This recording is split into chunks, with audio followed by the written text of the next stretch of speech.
नमस्कार, मी पंजाब म्हणून खास करून विदर्भातल्या शेतकऱ्याला सांगणार आहे की तुमच्या इकडे मान्सून पूर्व पाऊस कधी येणार आणि मोसमी पाऊस कधी येणार.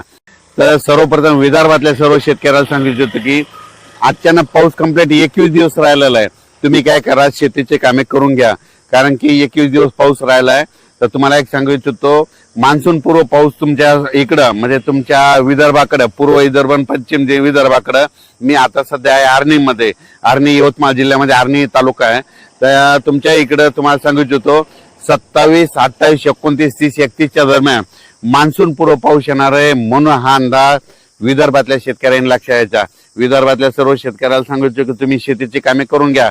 आज विशेष म्हणजे 18 मेला अंदमान बेटावर मान्सून आलेला आहे. म्हणजे अंदमान बेटावर 17 मेला मान्सून आला, तिथून कंप्लीट 10 दिवस केरळला यायला लागतात.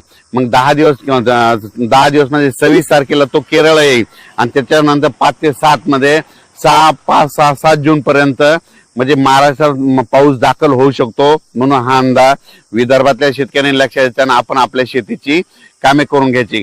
कारण की विदर्भात असल्यामुळे तुम्हाला सांगतो, पूर्व विदर्भ आणि पश्चिम विदर्भामधले सर्व शेतकऱ्याला सांगू इच्छितो की तुमच्याकडे मात्र एक मान्सून पूर्व एक अवकाळी पाऊस येणार आहे आणि ते पाऊस मात्र 27 मे, 27, 28, 29, 30, 31च्या दरम्यान तो मान्सून पूर्व अवकाळी पाऊस येणार आहे. भाग बदलत पडणार आहे, विखुरलेला स्वरूपाचा पडणार आहे. म्हणून खास करून हा विदर्भातल्या शेतकऱ्यांनी अंदाज लक्षायचा. त्याच्यानंतर विदर्भाच्या बाजूला मराठवाडा आहे. तर मराठवाड्यामध्ये मान्सून पूर्व पाऊस कधी येणार, म्हणजे मराठवाड्यात देखील 27, 28 मेच्या नंतरच मराठवाड्यात देखील एक मान्सून पूर्व अवकाळी पाऊस येणार आहे. म्हणून हा मराठवाड्यातल्या शेतकऱ्यांनी अंदाज लक्षायचा. मराठवाड्यातल्या सर्व शेतकऱ्याला सांगू इच्छितो की अचानक कंप्लीट 21 दिवस पाऊस राहिलेला आहे. तर तुम्ही काय करा, शेतीची कामे करून घ्या. त्याच्यानंतर तुम्हाला सांगू इच्छितो उत्तर महाराष्ट्रातल्या देखील शेतकऱ्याला सांगू इच्छितो की तुम्ही काय करा, अचानक पाऊस कंप्लीट 21 दिवस राहिलेला आहे. तुम्ही जवळपास म्हणजे 21 दिवसापर्यंत तुम्ही तुमची शेतीचे कामे करून घ्या. कारण की उत्तर महाराष्ट्रात देखील म्हणजे 27, 28, 29 म्हणजे मेच्या शेवटच्या आठवड्यात चांगला एक मान्सून पूर्व अवकाळी पाऊस येणार आहे आणि त्यामध्ये तुमची शेतीची कामे होणार आहे. पण या पावसामध्ये विजेचं प्रमाण जास्त असल्यामुळे शेतकऱ्यांनी शेतीचे कामे करत असताना आपली स्वतःची काळजी घ्यायची, झाडाखाली थांबायचं नाही. त्याच्यानंतर आपण आपल्या याच्याकडे पश्चिम महाराष्ट्राकडे होऊ तर पुणे जिल्हा, सातारा जिल्हा, कोल्हापूर जिल्हा, अहिल्यानगर जिल्हा, बीड जिल्हा ह्या पट्ट्यातल्या शेतकऱ्याला सांगू इच्छितो की तुम्ही देखील काय करा, अचानक कंप्लीट 21 दिवस पाऊस यायला शिल्लक राहिलेले 21 दिवसामध्ये तुम्ही तुमची शेतीची कामे करून घ्या.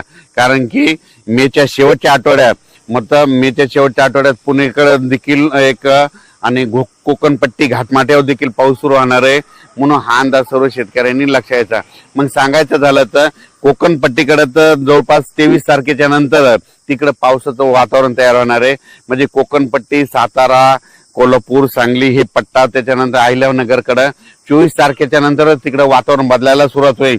पण 24 तारखेपासून फक्त कोकणपट्टी आणि घाटमाटा परिसर त्या भागामध्ये मान्सून पूर्व अवकाळी पाऊस सुरू व्हायला तयार होणार आहे. म्हणून त्या शेतकऱ्यांना अंदाज लक्षाचा. सगळ्यात महत्वाचं पुणेकराला सांगू इच्छितो की पुण्याकडे देखील